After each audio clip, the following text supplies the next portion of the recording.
Dalam Undang-Undang Nomor 11 Tahun 2008 tentang Informasi dan Transaksi Elektronik, Pasal 28 Ayat 2 dan Yo Pasal 45 merupakan ketentuan yang mulai digunakan dalam kasus-kasus penyebaran kebencian berbasis SARA.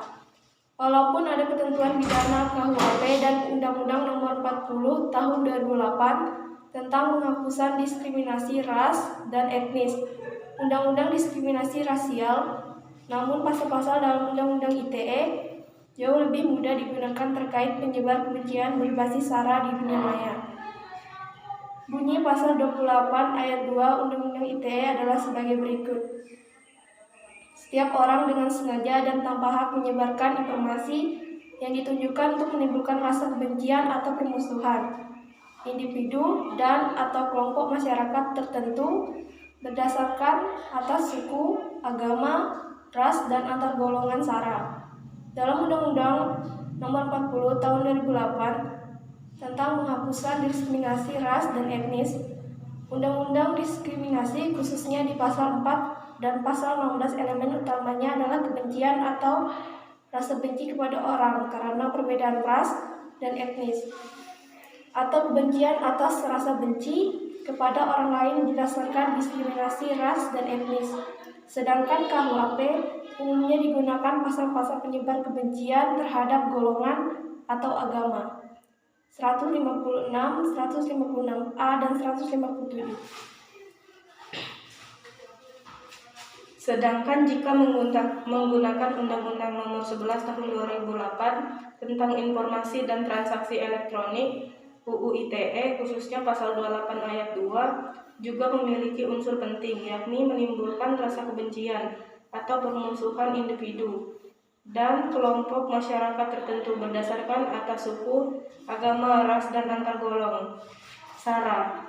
Berbeda dengan UU Diskriminasi, UU ITE menggunakan unsur SARA yang diterjemahkan dengan suku, agama, ras, dan antar golongan. Ini menunjukkan bahwa muatannya lebih luas lingkupnya di bidang UU Diskriminasi, karena tidak hanya mengatur etnas dan ras, namun ada unsur kejahatan dalam frase agama dan antar golongan yang tidak ada dalam UU Diskriminasi tersebut.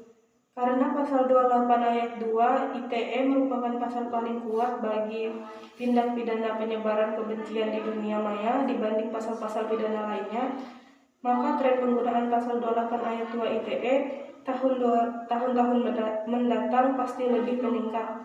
Ini karena elemennya lebih luas, dengan ancaman pidana yang lebih berat dan secara spesifik mudah menyasar penyebar kebencian berbasis SARA di dunia maya dibanding UU lainnya.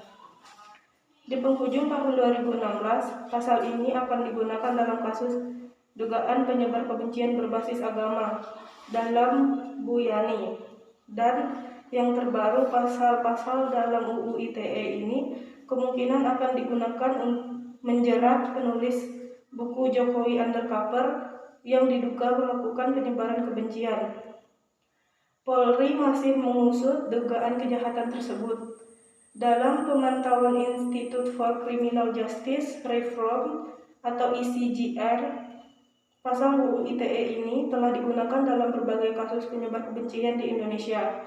Berbeda dengan pasal dalam UU Diskriminasi Rasial yang belum pernah digunakan sama sekali dalam pengadilan. Beberapa kasus yang menggunakan pasal-pasal dalam UU ITE umumnya terfokus kepada penyebaran kebencian agama dan belum pernah digunakan terkait kasus-kasus penyebar kebencian berbasis ras dan etnis. Kasus tersebut yakni Pertama, kasus Sandi Ortono yang dihadiri Pengadilan Negeri Pontianak tahun 2011 berdasarkan keputusan Pengadilan Negeri Pontianak tanggal 20 September 2011 nomor 347 B 2011 PN PTK ia terbukti membuat akun Facebook palsu dengan masukkan gambar-gambar maupun kalimat yang bersisikan penghinaan terhadap agama lain. Ia dipidana penjara selama 6 tahun dan dipidana dengan denda 500 juta karena dengan sengaja dan tanpa enggak menyebarkan informasi yang dinyatakan tidak menimbulkan rasa kebencian atau musuhan individu dan ataupun kelompok masyarakat tertentu berdasarkan atas suku, agama, ras, dan antara golongan.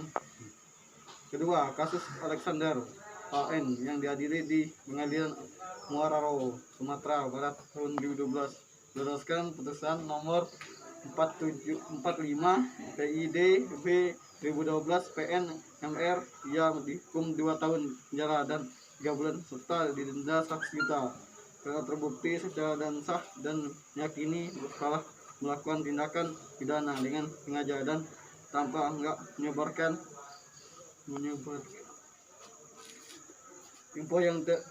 info yang ditunjukkan untuk menimbulkan rasa kebencian atau pemusuhan individu dan atau kelompok masyarakat tertentu berdasarkan atas suku, agama, ras, dan anggota golongan.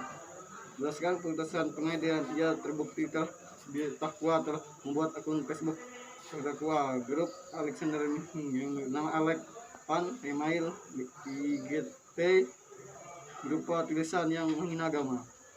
Ketiga, kasus Muhammad Roksun yang diadili di Pengadilan Negeri Pati tahun 2013 berdasarkan putusan nomor 10 pidana SUS 2013. Ini bacanya gimana?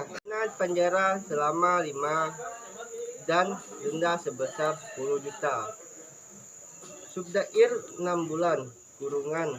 Ia terbukti dengan sengaja dan tanpa hak menyebarkan informasi yang ditunjukkan untuk menimbulkan rasa kebencian atau permusuhan individu dan kelompok masyarakat tertentu berdasarkan atas suku, agama, ras, dan antar golongan sara dengan cara membuat menista agama. Keempat, kasus Wayan Heri Kristian, ia divonis penjara 7 bulan karena terbukti bersalah dalam persidangan di Pengadilan Negeri Palu.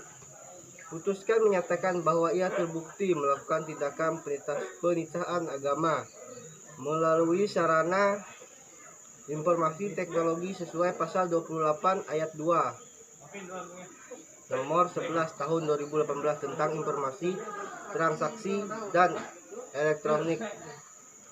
Ia membuat status yang melecehkan di media sosial karena merasa terganggu. Suara takbir menyebut Idul Adha. Ternyata status Wayan tersebut tersebar luas di masyarakat dan akhirnya dilaporkan warga ke polisi. Ia dan pihak warga juga telah meminta maaf kepada masyarakat luas atas perbuatannya.